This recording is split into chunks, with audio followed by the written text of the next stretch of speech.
Hey there, everyone. Welcome back to Strong Inside and Out, the place where you always get that great nugget of information to help you be a strong woman on the inside and out.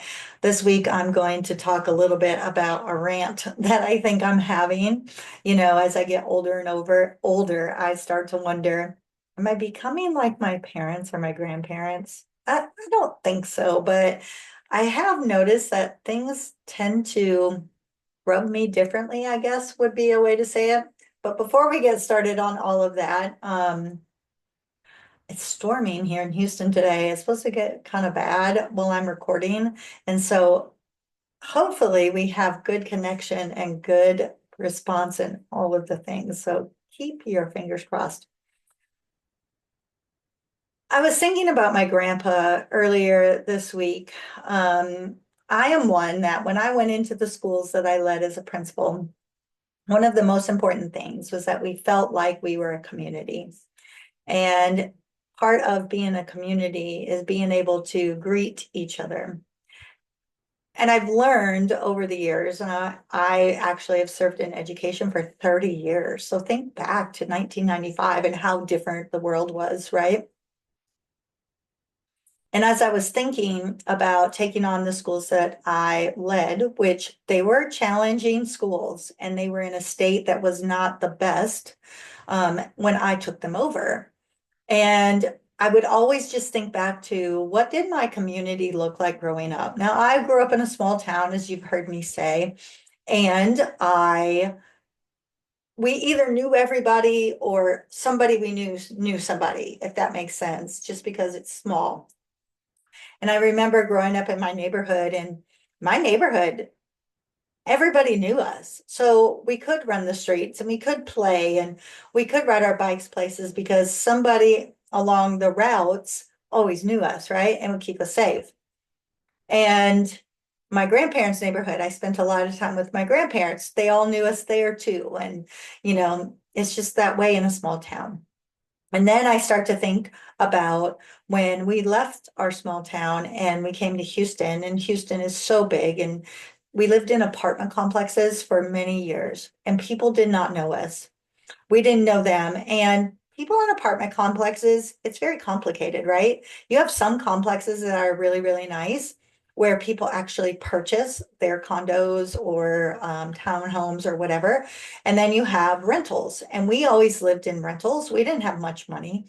I was teaching, and for most of the time, I was the single income earner. And, we were barely getting by. So we didn't live in the fanciest of apartment complexes for years.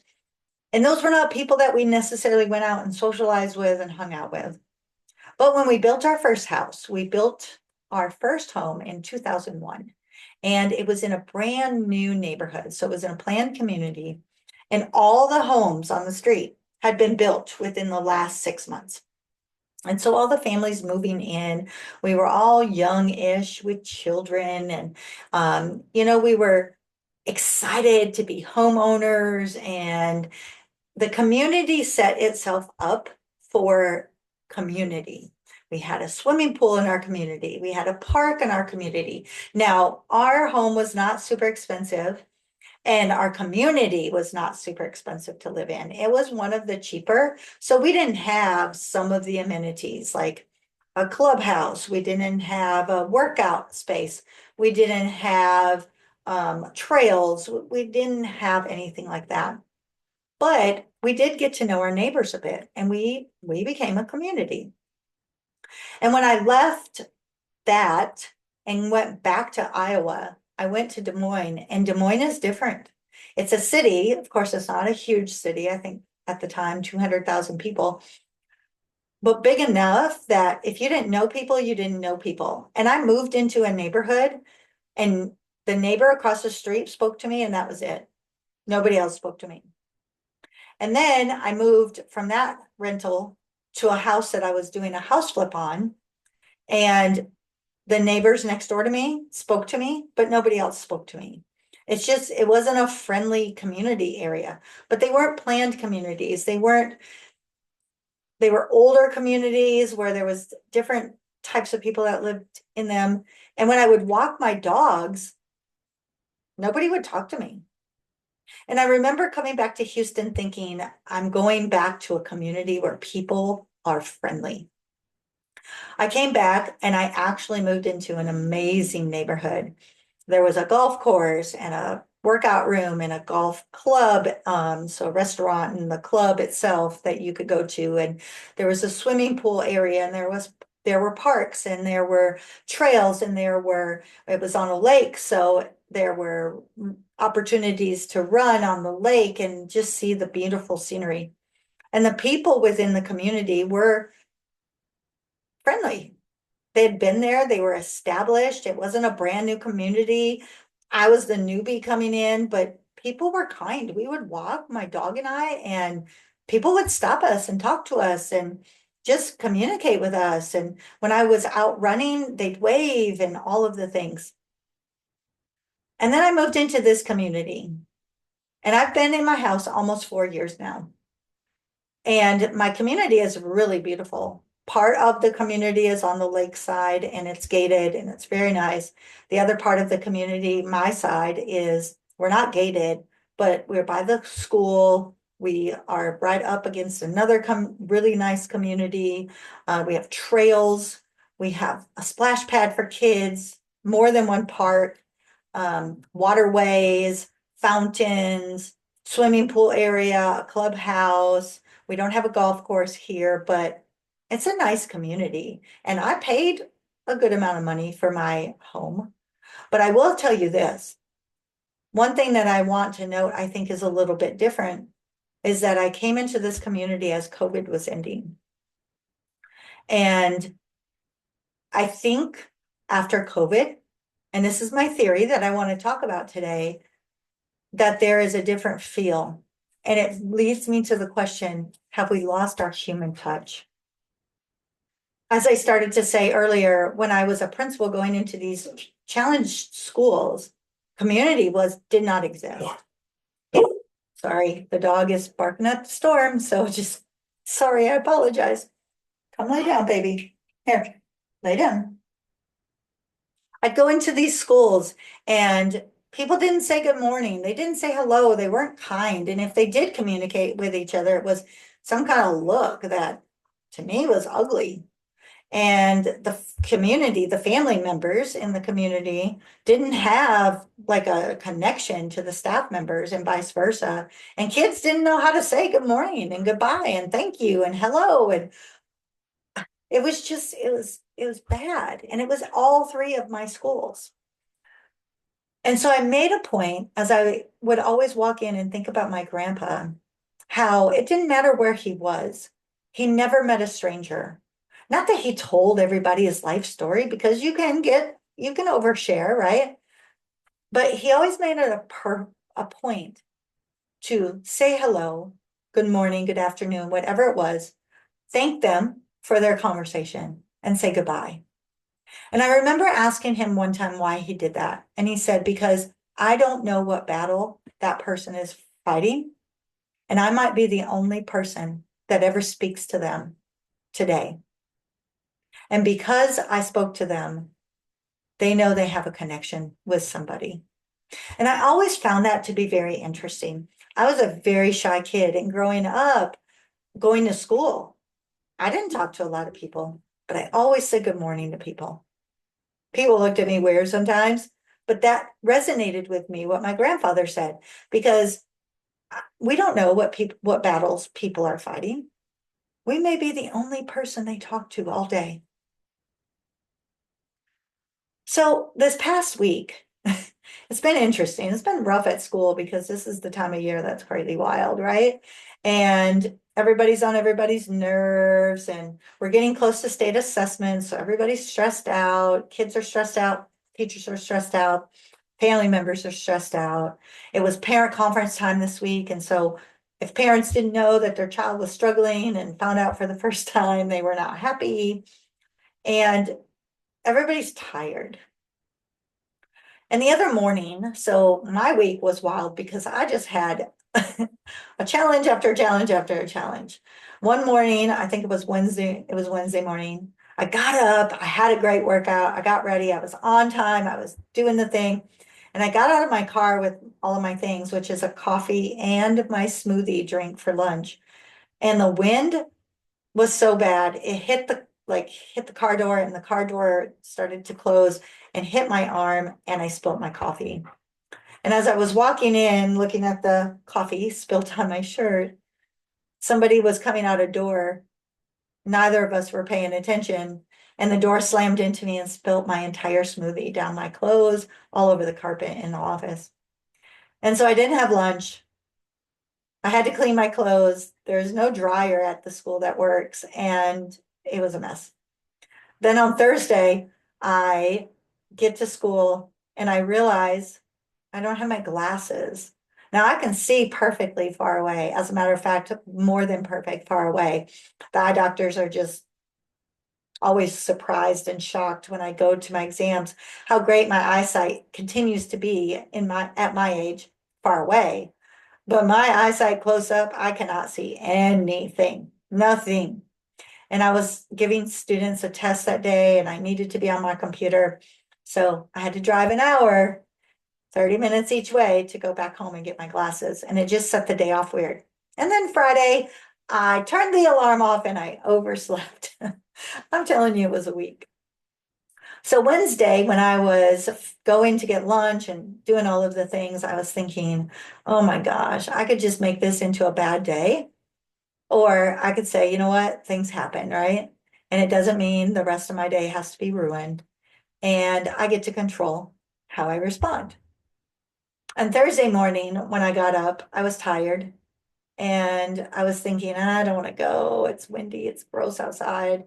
And I made a point and a promise to myself that through the remainder of this school year, I might be feeling low, but I know I get energy when I speak to people and when I say good morning and they say it back and I smile at people. That lights me up. That gives me energy. And so I committed to doing that with 5 people every day for the remainder of the school year. And I went in to do it, and only one person responded back. We're talking about a school. I was shocked.